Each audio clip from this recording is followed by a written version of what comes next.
कृष्णचंद्र महाराज की जय। ये भी चुराने की बात लोगों के मन में है।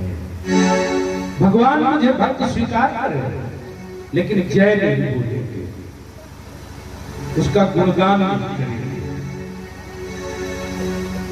तो जब आप गुणगान नहीं करेंगे, उसकी जय नहीं बोलेंगे, तो आपकी जय क्यों करेंगे? देखिए, एक स्त्री बुद्धि यहाँ है, आपको उस बुद्धि से मिलाते हैं, कितनी सुंदर है। जिस समय हिरण्यकश्यप को तपस्या करने गया तो उसने मंत्र द्रोण ज्ञान पर्वत पर द्रोणाचार्य जगह पर सुंदर सुंदर जगह, देवताओं ने देखा कि अरे असुर है, तपस्या करेगा और जो शक्ति प्राप्त हो गई तो ये लोगों की हिंसा करेगा। क्योंकि तीन चीजों में आप लोग बिल्कुल बुद्धि लगाइए। ये तो हमेशा अच्छे के पास चली गई तो आभूषण, बुरे के पास चली गई तो महादूषण, बड़ा दोष। कौन? आयु बजा बलशील ज्ञान तपस्वते न बरस। न शब्द में साधु और दुष्ट का भेद है। जैसे ये बहुत साधारण विद्या विवादाय धनम मदाय शक्ति परेशान परपीडाय खलस साधो विपरीत में ज्ञानाय दानाय चरक्षणाय। साधु को विद्या मिली तो उसने ज्ञान अर्जन कर लिया, और खल को मिली तो वो विवाद करता फिरेगा, सब जगह सबको कष्ट ही पहुंचाया। धन अगर संत को मिल गया तो दूसरों के हित में लगाया, शक्ति से दूसरों की रक्षा करेगा। लेकिन वो उसको धन जो मिलेगा तो उसमें उसे मद बढ़ जाएगा, फिर वो सबको परेशान करेगा, और शक्ति मिल गई तो भी परेशान करेगा। तो इसलिए ये जो वर्ण है, संवर्ण है, ये सब को नहीं मिलना चाहिए। तो एक ने तोते का रूप बनाया और वहीं आकर कहने लगा, श्रीमन्नारायण नारायण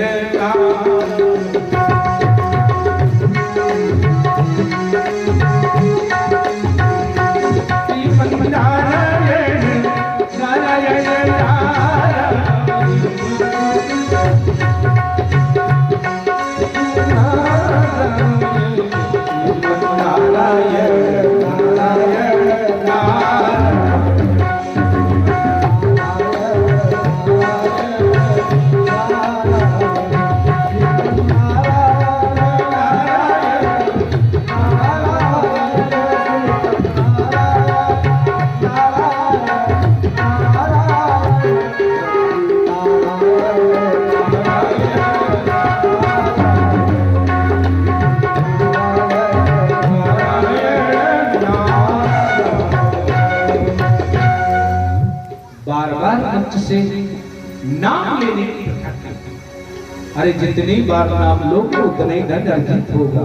नाम लेते रहते, बार बार पढ़ने से, बार बार पढ़ने से, बार बार करने से बुद्धि स्थिर होती है।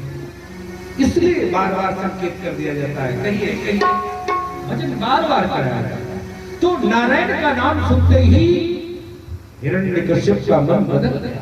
आज अच्छा दिन नहीं है, दुष्ट जन तो बहाना चाहते हैं। जब लौट आया, गया तूने देखा कि ले तो लौट आया, हमसे तो कह रहे थे तपस्या करने गए। तो सारा विधिवत शांत पूर्वक आया जब समय, तो भोजन परोसने लगी। और जब जान लिया कि अच्छे से भोजन कर लिया है, तब एक प्रश्न रखा, या तपस्या करने गए थे, लौट क्यों आए? तो बोले अरे अरे भाई तोता आ गया।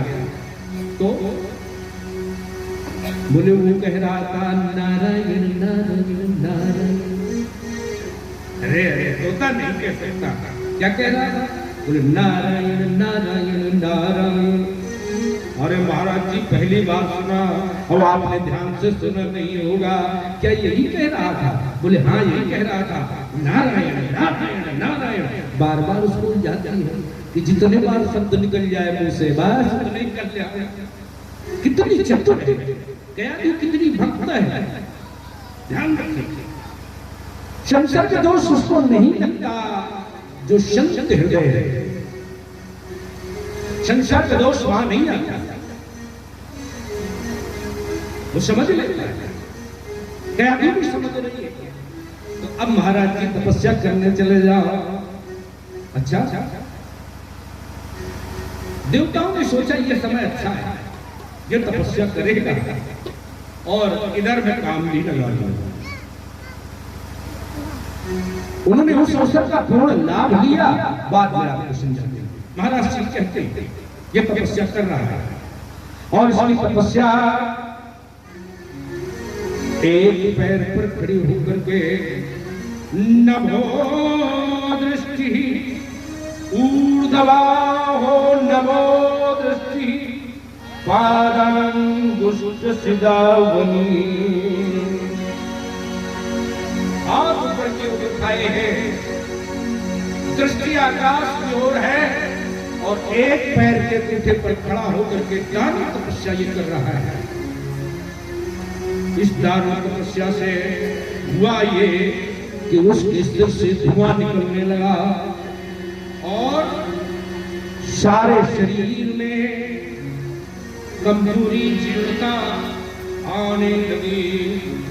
तस्य मूर्धनः समदभूता सधूमो अग्नितपोमयः।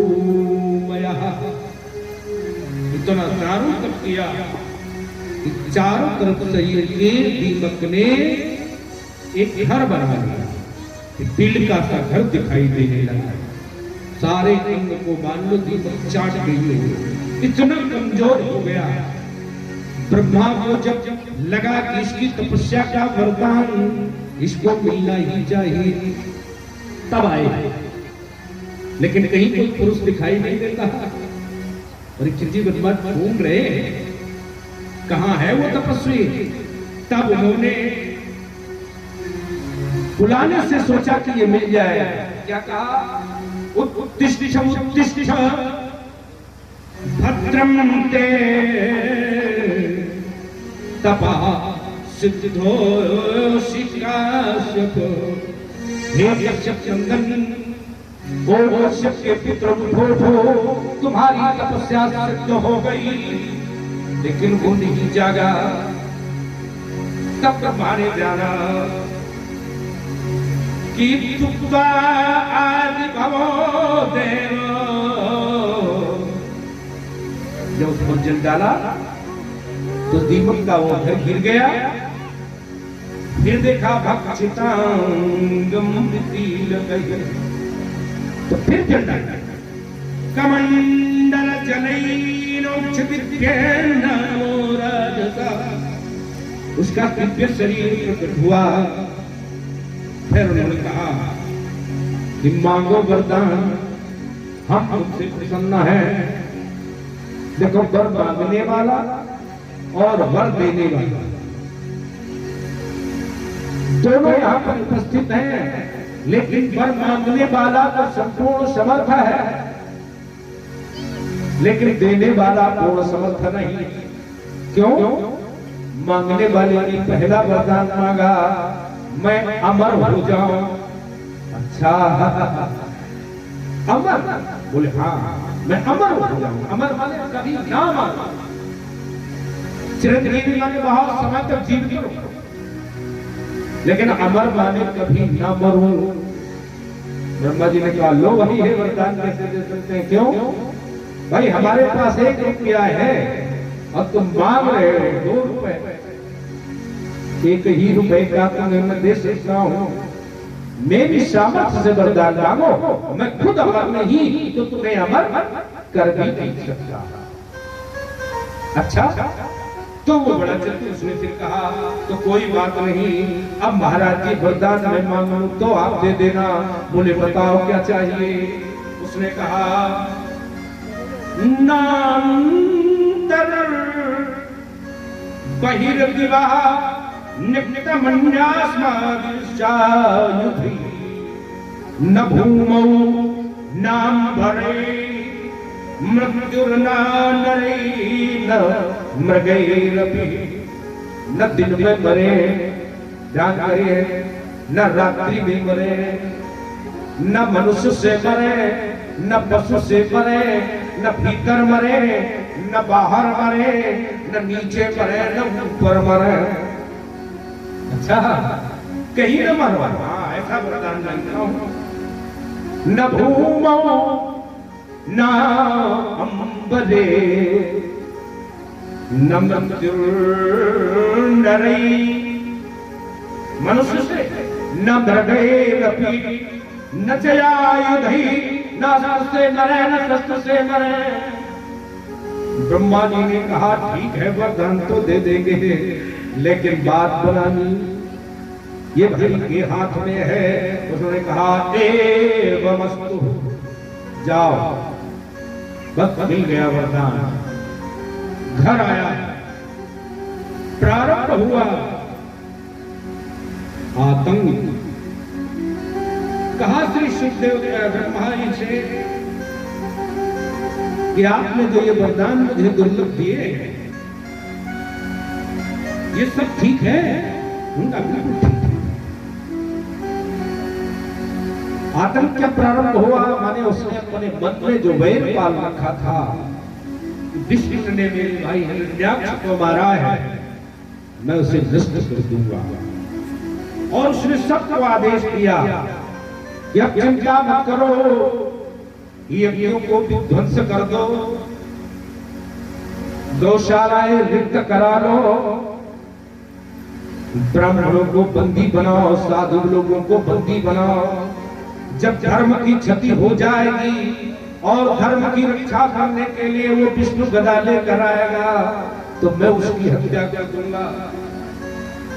और ऐसे दुष्ट लोगों के साथ में जो मंत्रीगण होते हैं वो भी उसको बढ़ावा देते हैं। हाँ बिल्कुल ठीक, हाँ बिल्कुल ठीक।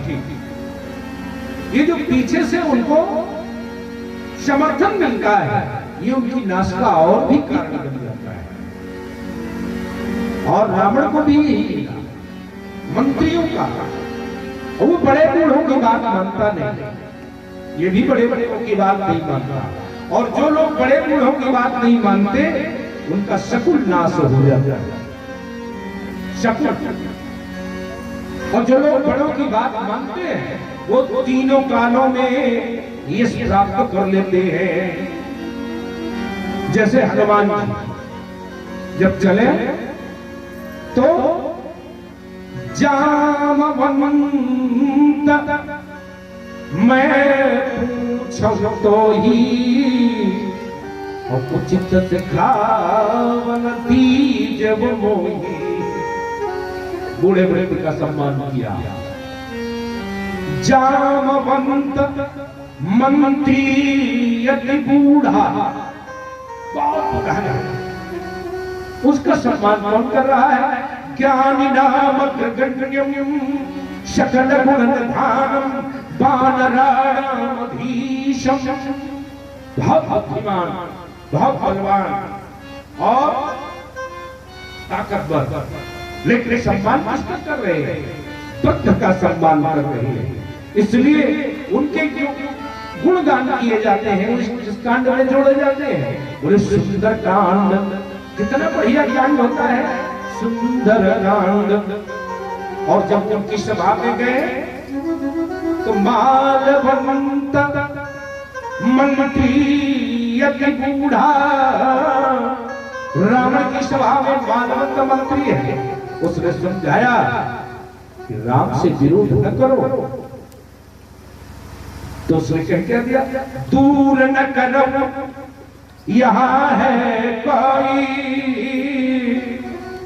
गई उम्र जरठ मत भोई। बेकार हो गया है, निकाला ये अभिमान कर दिया। तो जो कांड आगे हुआ उसको सभी जानते हैं, कितना भी भत्स कांड, माने लंका कांड, एक से एक बड़े बड़े योद्धा मारे गए, सारा वैभव नष्ट हो गया। इसलिए सम्मान करना सीखो। जो लोग बुद्ध का सम्मान करते हैं उनसे उन्हें सदगति सहमति लेते हैं, उनकी बात मानते हैं। और राजा के नाश होने के लिए तीन ही चीजें काफी हैं। राज समाप्त करने के लिए सचिव वैद गुरु, तीन जो प्रिय बोली बयास, तो राज धर्म तन कीन कर होय ही नाश। अगर ये भय बस कहने लगे हाँ ठीक कह रहे हो, ठीक कह रहे हो, तो राज का नाश होना निश्चित है, तन का नाश होना निश्चित है। यही इनके साथ हो रहा है। हिरण्यकश्यप को सब सलाह दे रहे हैं, ठीक कह रहे हैं, विष्णु को मार डाला। बस विरोध प्रारंभ हुआ। जहां जहां ब्राह्मणों की नगरियां, जहां जहां गौशालाएं, जहां जहां यज्ञ है, वहां पर इनके चल जाते हैं और भयंकर उत्पात मचाते हैं। इधर राजा परीक्षित ने, नारद जी ने बताया युधिष्ठिर को, युधिष्ठिर जिस समय ये तपस्या करने गया तो इंद्र ने इसकी नगरी पर चढ़ाई कर दी, सब लूट काट की, गया को बंदी बनाया, ले जा रहा था।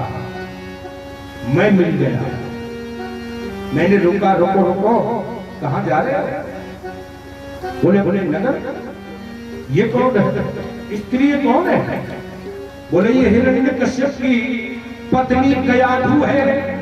इसे क्यों बंदी बनाया है? इसलिए बंदी बनाया कि इसके गर्भ में मेरा शत्रु पल रहा है। नारद जी ने कहा रुक जाओ, ये शत्रु नहीं, यही पराभव का कारण बनेगा। किसका? हिरण्यकश्यप का। इसमें भक्त हृदय पल रहा है और इसमें सनत कुमार जी महाराज प्रहलाद के रूप में जन्म लेने वाले, इसलिए सूर्य की रोशनी उदय हुई और नारद जी ने प्रहलाद को गुरु मंत्र दे दिया। गुरु मंत्र पा करके, नारद जी से शिक्षा पा करके ये यहाँ आए और नारद जी के गुरु जी महाराज प्रहलाद जी महाराज, कितने ही शिष्य ऐसे हैं जो अपने जीवन में सफल शिष्य कहलाए, सफल हुए। महाराज जी कहते हैं राज के अनुसार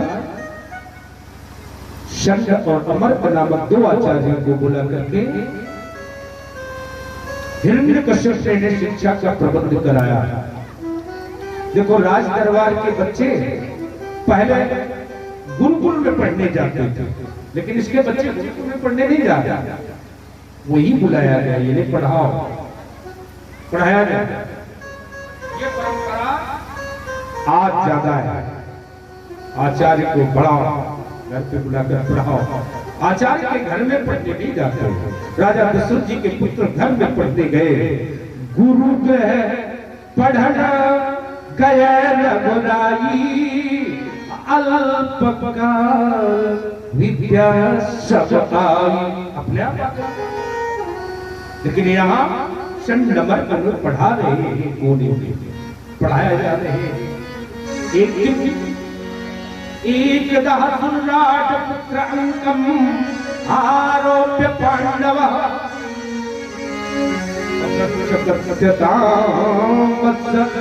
मन्यते साधु यद्भवान्। राजा के स्वभाव को जानते हैं महाराज प्रहलाद जी, और बैठा करके उन्होंने पूछा, अपनी गोदी में बैठा करके लाड़ गुलार करने के बाद पूछा कि ये बताओ तुम किसे अच्छा मानती थी?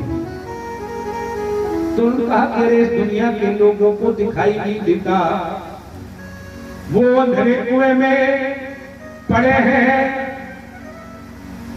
उनकी देह बुद्धि है, उन्हें कुछ दिखाई नहीं देता, इससे उनका कल्याण नहीं हो सकता। ये तुम छल पड़ा, अरे पुत्र तो महात्माओं जैसी बातें करता है। तो जब महात्माओं जैसी बात उन्होंने सुनी, तब एक बात दुलार में बदल कर उसने पूछी, वत्स प्रहलाद भद्रम ते सत्यम कथय मानसः। झूठ नहीं बोलना, सही सही बताओ, तुम्हें कौन पढ़ाता है? कौन पढ़ाता है? उन्होंने कहा, महाराज जी हमको कोई नहीं पढ़ाता। अच्छा, वो पढ़ाने आते हैं, वो पढ़ाते नहीं तुमको? तो चुप हो गए। तो दुनिया में एक सूत्र लिख दिया गया कि न निर्भर जात कुपिता सदीनो। कौन? गुणराज सेवक। हमारे परीक्षित जी तो रहे हैं राज सेवक। जो राज सेवक है वो स्वतंत्र नहीं होता, उसमें कोई न कोई अधिकारी और उस अधिकारी का भय है। तो ये भी राजा के सेवक हैं, इसलिए बेचारे ने भी पूछा क्या पढ़ाया? उनका महाराज जी हम नहीं पढ़ा पाए, क्योंकि बालक तुम्हारा स्वयं ही बुद्धिमान है, मैं क्या कहूँगा। उनका ये तो ऐसी बातें करता है। प्रहलाद जी ने तो सूत्र रखे थे इसके सामने, हिरण्यकश्यप के सामने। आप इस सूत्र को समझने का प्रयास करिए। सूत्र रखे थे क्या कि महाराज जी 10 तरह से भगवान की भक्ति करनी चाहिए। अच्छा, भागवत कहती है नवधा भक्ति, रामायण कहती है नवधा भक्ति, भागवत कहती है 19 प्रकार की भक्ति, भागवत से इतर 23 प्रकार की भक्ति। भक्ति प्राकारांत से होती है, लेकिन सुखदेव जी ने केवल परीक्षित जी को 3 ही सुनाई। श्रोतव्या कीर्तितव्यश्च स्मरणतव्य भारतयनघ। केवल श्रवण करो, कीर्तन करो और बाद में स्मरण करो। नवधा भक्ति उन्होंने लक्ष्मी और सुनाई। श्रवणम कीर्तनम विष्णु ही स्मरणम पाद सेवनम अर्चनम वंदनम दास्यम शक्तम आत्मनिवेदनम। तुलसीदास जी ने अपनी भाषा में कहा, अपनी तरीके से कहा कि प्रथम भक्ति संतन कर सकना और दूसर रति मम कथा प्रसंग।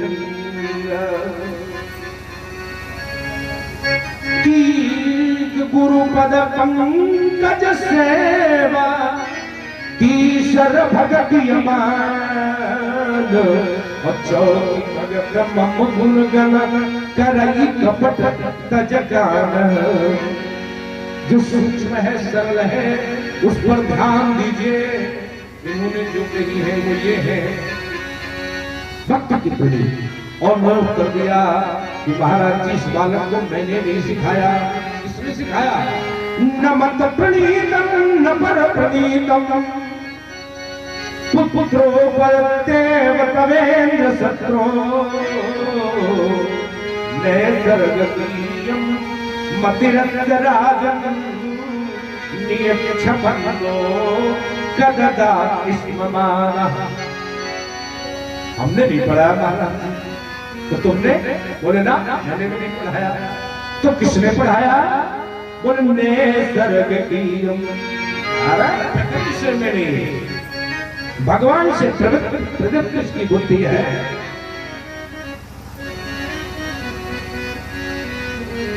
उनका ये बुद्धि तुम्हारी किसने की? गलत। इस बुद्धि का परित्याग करो तो तुम राजमहल में रहने के अधिकारी हो। प्रहलाद जी ने कहा नहीं, इस बुद्धि का तुम प्रचार और प्रसार करोगे। ये अपने बच्चों के बीच में बैठे और प्रारंभ कहां से किया? कौमार। बहुत ध्यान देकर के सुनिए आप, प्रत्येक काम की बात है। कौमाराचरेत प्राज्ञो, जो बुद्धिमान लोग हैं वो छोटी ही अवस्था से भगवान की तरफ प्रवृत्ति बना लेते हैं। क्यों? धर्मान भागवतान, नहीं तो फिर दुर्लभम मानुषम जन्म। ये तो बहुत बार बताया जाता है कि मनुष्य जन्म दुर्लभ है। 84 लाख प्रकार की योनियों का भोग करने के बाद आपको ब्रह्म शरीर मिलता है, आपको मनुष्य शरीर मिलता है, आपको क्षत्रिय शरीर मिलता है। यदि आप अच्छे में नहीं कर पाए तो क्रमिक अवसान होने लगता है या क्रमिक उत्तरोत्तर वृद्धि होने लगती है। इसलिए इस मनुष्य योनि पर आप विशेष चिंतन करिए, क्योंकि एक बार ये जन्म मिला, दोबारा जन्म मिलने वाला नहीं है।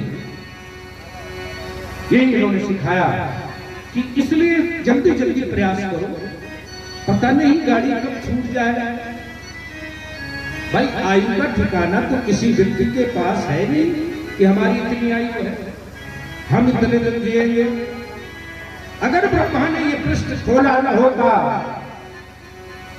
अगर ब्रह्मा ने ये पृष्ठ खोल दिया होता, दोनों परिस्थितियां, किसी को पता चल जाए कि इतनी आयु है, उपद्रव प्रारंभ कर देगा। परसों तो मरना ही है, आज मार लो जितने मार सकते हो। इसलिए ब्रह्मा ने बंद कर दिया है। अपराध की पराकाष्ठा लोग कर देंगे, इसलिए किसी को आयु निश्चित करके न बताओ, आयु नहीं बताई। तो प्रहलाद जी कहते हैं उन्हें तमाम साथियों से, कौमार आचरेत प्राज्ञो, जल्दी जल्दी भजन कर लो, जल्दी जल्दी भजन करो, जितना भजन इकट्ठा कर सको। किसी को दिखाने के लिए नहीं, पूजा प्रदर्शन का नहीं, पूजा प्रदर्शन का नहीं, पूजा दर्शन का भाव है। हम किसी को दिखा दें कि हम भक्त हैं ना, कोई जान भी न पाया आप भक्त रहे। आप भक्त निरंतर भक्ति में डूबे रहे, कोई जाने ना, क्योंकि जानेगा तो आपका अभिमान बढ़ेगा, भक्त भक्त लोग आपसे कहेंगे, तो जानने पर अभिमान आता है। तो पूजा प्रदर्शन का नहीं, दर्शन का भाव। इसलिए उन्होंने कहा, एक सन्यासी ने 5 वर्ष की आयु में, 6 वर्ष की आयु में वेश बना दिया, निकला, राजकुमारी छत पर बैठी थी। उसने एक प्रश्न किया, बड़े सवेरे, उत्तर भी आ गया, सूर्य डूबने का भय है। अब राजसैनिकों ने देखा कि राजकुमारी किसी से बात कर रही है, तो तुरंत ही राजा से कहा कि राजकुमारी किसी से बात कर रही है।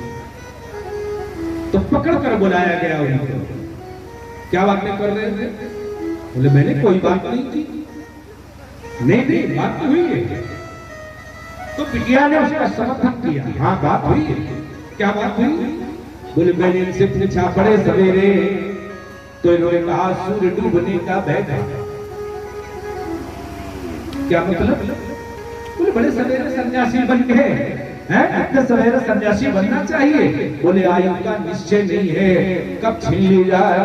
कुछ लोग तो जन्म लेते ही प्राणांत को पा लेते हैं, कुछ लोग मध्य में चले जाते हैं, कुछ लोग पूर्ण आयु को मानते हैं पर वही नहीं चले जाते हैं। तो ये जो जाने का क्रम है वो निश्चित नहीं है। इसलिए ऐ मित्रों नित्य नित्य भजन करो। कैसा? श्रीमन्नारायण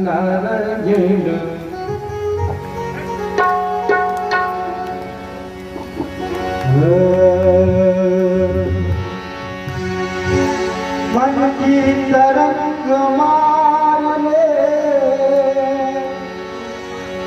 मन की तरंग मार ले,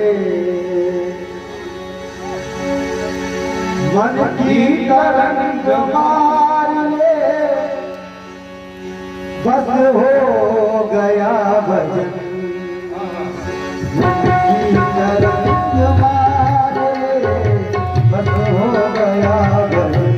मन की तरंग मार ले, बस हो गया भजन।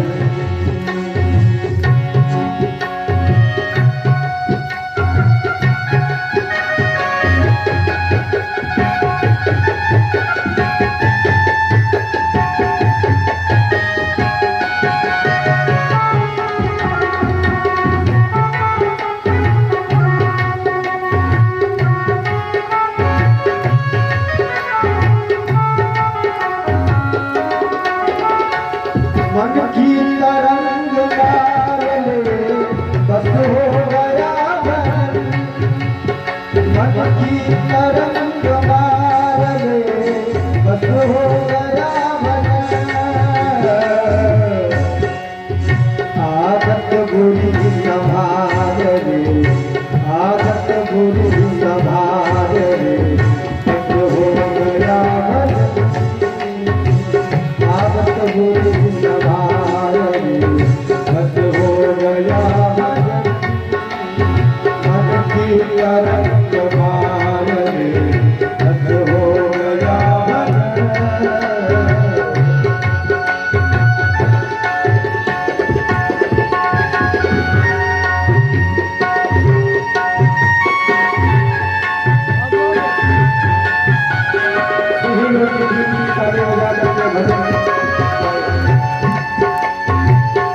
भगवान ने सबको हाथ दिए हैं और भगवान के भजन में यदि ताली नहीं बजाओगे तो कहाँ ताली बजाओगे? सभी लोग ताली बजाओगे। जय हो।